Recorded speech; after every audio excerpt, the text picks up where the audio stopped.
내 이름은 이주인식이요. 욕망을 억누르지 않고 타인을 짓밟는 쓰레기들에게 철퇴를 내리는 고문 소믈리에다. 어느 날 일을 모두 마친 난 당일이 명절날이라는 것을 깨달았다. 그러고 보니 루카가 여기 온 지도 오늘로 벌써 3년이 됐군. 시간의 흐름이란 이토록 빠른 것이다. 고문 어시스턴트로서 제자로 들어와 지금까지. 고문실은 늘 깨끗하게? 루카는 간판이 나올 정도로 일을 잘해왔다. 루카, 괜찮으면 오늘 한잔하러 갈까? 정말요? 꼭 가고 싶습니다. 기념일에는 그래도 보상을 좀 해줘야 스승으로서 체면이 선다. 그렇게 우린 단골바에서 한잔 기울이게 되었다. 3년인가요? 선생님께 배우기 시작한 지 벌써 그렇게 됐군요. 돌격이나 형벌을 내리는 것도 익숙해지는 게 당연하지. 오늘이 무슨 날인지 말해주니 그는 지금까지의 경험을 곱씹는 듯했다. 오늘은 엠마에게도 연락했다. 나 왔어. 오늘 가게 문 닫았어. 그녀는 술 마실 거면 자기도 부르라고 늘 말하곤 했었다. 아저씨들끼리 마시면 술자리가 무슨 재미겠어? 그렇긴 하지. 엠마 씨랑 마실 수 있다니 완전 럭키예요. 엠마는 신기한 여성이다. 언뜻 보기에는 고고한 꽃송이 같지만 그러면서도 따뜻하게 감싸주는 듯한 다정한 분위기를 풍긴다. 루카를 알게 된 사건은 지금도 선명하게 기억하고 있다. 그때 선생님이 절 걷어주시지 않았다면 저는 분명 살해당했을 거예요. 참혹한 사건이었지. 네가 죽기 살기로 범인을 찾는 것도 당연해. 마침 좋은 기회다. 당시에 있었던 일이 되짚어보겠다. 3년 전 오늘 내 사무실에 갑자기 나타난 피투성이 청년. 아니, 무슨 일이지? 당신이 이준 씨 맞나요? 그게 바로 루카와였다. 심각한 출혈. 당신에게 부탁하면 대신 복수해준다고 들어서 왔습니다.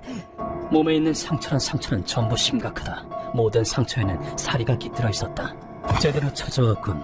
단 대상은 살 자격이 없는 쓰레기의 하나지만 내가 그렇게 대답하자마자 이준 씨, 부탁입니다. 제 가족을 죽인 나쁜 놈들에게 무한한 고통을 내려주세요. 루카가 그 몸으로 무릎을 꿇었다. 하지만 그가 입은 상처가 너무 깊다. 이야기를 듣기 다정한 사람이었다. 예, 글씨 미안하네. 뭘요? 저 그렇게 안 보여도 힘 진짜 세거든요. 곤란한 사람이 있으면 망설이지 않고 손을 내미는 성격이라 그녀는 동네에서도 인기가 많았다. 루카는 그 성격을 그대로 닮았었다. 미안해. 담당도 아닌데 도와줘서. 신경 쓰지 마세요. 이벤트는 다 같이 만드는 거니까요. 그리고 그는 그걸 자랑스럽게 생각했다고 한다. 루카와는 그런 훌륭한 어머니에게 어렸을 적부터 이렇게 들으며 컸다. 카카오, 웃는 얼굴이 마음을 움직이는 거야. 힘들고 괴로울 때야말로 웃어 보이렴. 그럼 네 주변에는 늘 사람들이 있을 거야. 알았어, 엄마. 처음부터 뭔가를 바라지 말고 그냥 다른 사람을 위하면 돼. 그게 바로 너 자신을 위한 거란다. 카카오는 엄마의 보물이야. 엄마도 내 보물이야. 그녀의 가르침은 주변 사람을 따뜻하게 감싸 안으라는 뜻이었다. 그러던 어느 날 루카는 거실에서 아빠에게 이런 말을 듣게 된다. 카카오, 너도 이제 20살이 됐구나. 아빠랑 한잔할까? 엄마도 같이. 긴장되는데.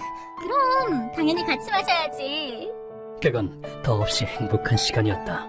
아빠 입으로 말하긴 뭐하지만 카카오는 좋은 남자야.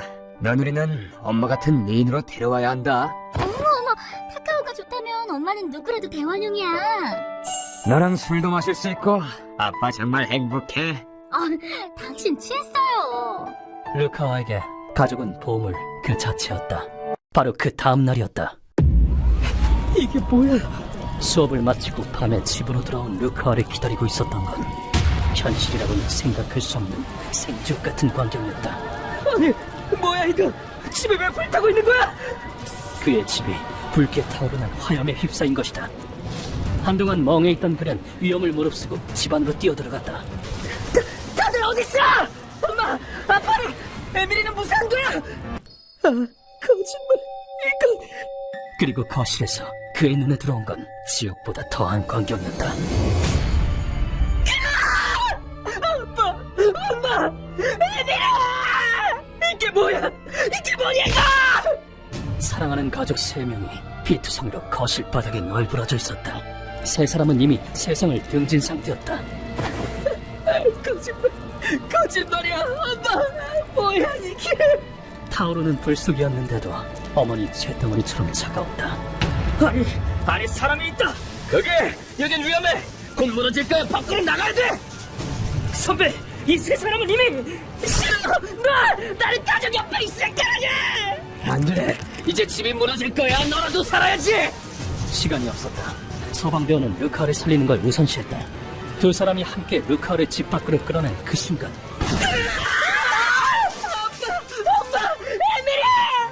안 돼. 너라도 살아야지.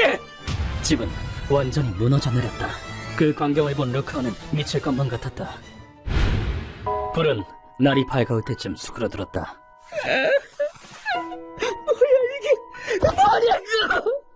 불에 탄 잔해에서 가족 3명의 시신이 발견되었다. 그리고 부검 결과가 나왔다. 동생분은 가슴, 아버님은 심장 부위에 자상, 그리고 어머님은 전신에 10군데의 자상이 있었습니다. 대체 누가 이런 짓을? 역시 3명은 불이 나기 전에 누군가에 의해서 살해당한 것이었다. 화재가 난 것도 증거인멸을 위한 방어였다고 판단한 경찰은 수사를 시작했다. 누구냐? 절대 용서하지 않겠어. 이 원수는 반드시 갚는다.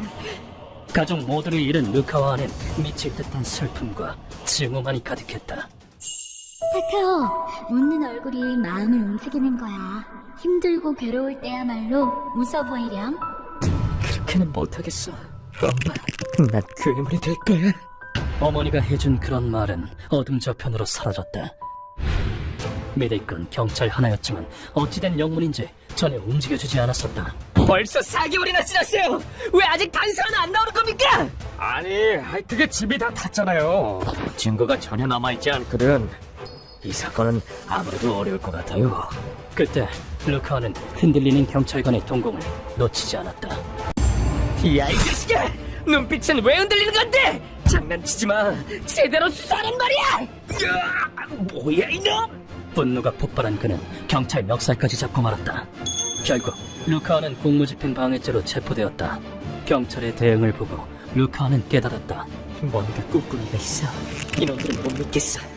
경찰에 대한 신뢰는 이미 사라졌다. 석방된 뒤 루카는 학교를 자퇴했다. 가족의 원수를 갚지 않으면 내 인생은 없어. 그리고 부모님의 유산을 전부 사용해서 혼자 사건을 조사하기 시작했다. 하지만 몇 개월이 지나도 루카는 실마리도 잡을 수 없었다. 진짜 이렇게 큰 사건인데 왜 정보가 하나도 없는 거야? 그래도 그에게 포기란 없었다. 이 탐정사무소는 실력이 좋다고 들었습니다. 저를 좀 도와주실 수 있을까요? 경찰도 두 손 든 사건이라면 저희도 어려울 것 같습니다. 그러나 그 집념 덕에 진실로 가는 문을 열게 된다. 어느 탐정사무소를 나서기 전 사장이 이런 말을 한 것이다. 탐정들 사이에서 도는 소문입니다만 이 동네에는 뒷세계에 속한 정보상이 있다고 합니다. 뒷세계 정보상 대단한 사람인가? 경찰도 못 찾는 범죄의 소재지를 알고 있기도 하답니다. 그 말은 그에게 암흑 속 한 줄기 빛이었다. 그때부터 루카는 정보상을 찾아 헤매기 시작했다. 실례합니다. 정보상에 관해 뭔가 아는 거 있으세요? 아, 정보상 30만원 주면 조사해볼게. 뒷세계에 뛰어들어 일부러 위험해 보이는 인물에게 말을 걸곤 했다. 물론 그건 위험이 따르는 행위였다. 돈을 냈는데 왜 아무 정보도 안 주는 거야? 뭐라고? 얘 송이가 떨리고 대들어! 제발로 못 걷게 해주지! 때로는 속아서 폭행당하기도 했다. 하지만 그런 아픔은 가족을 잃은 지옥의 고통에 비하면 아무것도 아니었다. 뭐야 이 자식! 부탁이야, 알려줘. 정보상은 어디 있는 거야? 가족의 원수를 갚아야 해. 미친놈 아니야 이거? 그래서 그는 상처투성이가 되어도 계속 파헤쳤다.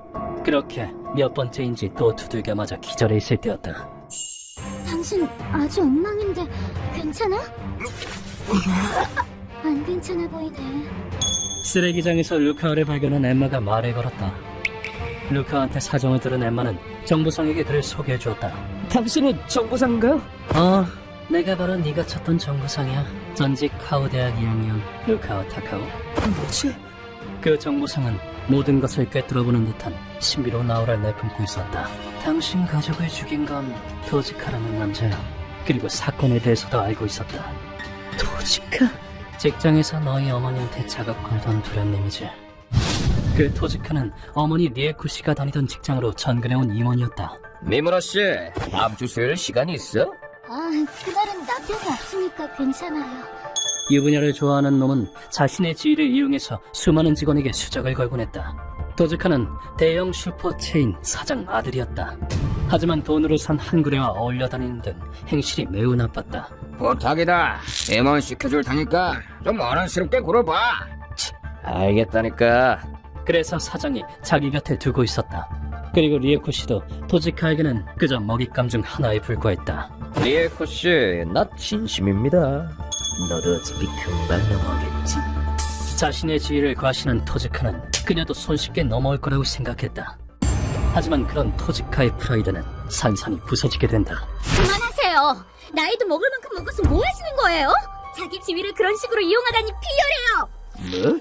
저는 사랑하는 남편과 가족이 있어요. 이런 식으로 접근하지 마세요.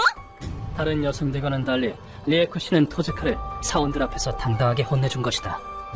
이 일이 수처럼 새카만 그의 마음에 불을 붙였다. 건방지게 감히 아줌마가. 그럼 그 가족이라는 건 내가 망가뜨려주지. 놈은 충동적인 데다가 난폭했다. 한굴의 시절에는 살인도 저질렀었다. 어차피 뒤는 아빠가 닦아주겠지. 그렇게 비극적인 복수극의 막이 올랐다. 토지카는 루카 안의 정원에 있는 창을 깨고 난입했다. 당신은 토지카 씨? 잘도 날 바보 취급했겠다, 이 아줌마가. 먼저 리에코 씨를 제압했다. 시끄러운 소리에 아버지도 급히 달려왔지만 평범한 회사원이 나한테 되겠냐? 죽어라, 이 하찮은 자식아! 리에코 씨가 인질로 잡혀있던 탓에 도리어 당하고 말았다. 리에코 씨는 자신의 목숨과 바꿔서라도 딸을 지키려고 했다. 이외에는 애들이만큼 안 돼! 그냥 다 죽여! 도즈카는 필사적으로 딸을 지키는 리에코 씨를 난도질하고 에미리까지 찔러버렸다. 마지막으로 증거인멸을 위해 놈은 집에 불을 붙였다. 불타라, 불타! 이거 성대한 화장이구만! 그는 루카와 집안의 행복이 가득했던 집이 불타 무너져 내리는 모습을 뒤로 하고 웃으며 도망갔다. 경찰이 움직이지 않는 건 도지카 부친이 재계에 미치는 영향력이 크기 때문이야. 그 쓰레기는 그걸 믿은 거지. 그렇게 말하며 정보상은 루카에게 자료를 건넸다. 자료를 삼킬 듯한 기세로 살펴보는 루카와 그리고 그 직후 그는 불꽃 같은 분노를 품고 내달렸다. 감히 우리 엄마 아빠를! 에미리를! 하지만 등까지 깊게 베이고 만다. 그러나 잃을 것만 같은 의식을 붙잡고 있는 건 몸 안에서 끓어오르는 증오. 내가 죽을 것 같냐? 아하! 고집을 인정해주지! 살 수 있는 유일한 가능성. 루카와는 창문을 깨고 뛰어내렸다. 유리 파편은 온몸을 베었지만 2층에서 떨어졌기 때문에 아슬아슬하게 목숨은 건질 수 있었다. 그렇게 기적적으로 도주에 성공한 것이다. 저런 쓰레기를 살려두면 안 돼. 하지만 난 놈을 이길 수 없어. 그럼 이길 수 있는 사람에게, 놈을 처단할 수 있는 사람에게, 그를 움직이게 한 건 강렬한 분노. 그런 쓰레기에게 살해당하다니 용서받다! 그 외침에 담긴 건 도지카와 무력한 자신을 향한 분노와 증오였다. 이 떨리는 손에 뿌리친다는 건 불가능했다. 잘 알았습니다. 당신의 분노, 이 이주인이 맡겠습니다. 감사합니다. 가족과 함께 살고 싶었어요. 갈 것 없는 원한을 풀어준다. 그것이야말로 고문 소믈리에의 사명이니까. 못난 욕망을 여성에게 표출하고 거절당하면 가족까지 죽인다라. 살 자격이 있을 리가 없지. 그리고 편히 죽을 권리도 없어. 온몸의 살을 썰어내서 연옥의 고통을 선사해주지. 가족이 겪은 고통을 억만 배로 이 이주인이 니놈에게 새겨주마. 다음 편, 이주인이 분노로 눈이 뒤집히다. 다카오, 힘들고 괴로울 때야말로 웃어 보이렴. 웃을 수 있을 리가 없잖아. 그런 건 무리라고, 엄마! 쓰레기 같은 놈 때문에 가족을 모두 잃은 루카를 위해서. 그렇다면 난 괴물이 되겠습니다, 이주인 선생님. 이 문은 너에게 있어서 마계로 들어가는 입구다. 루카와 시작해!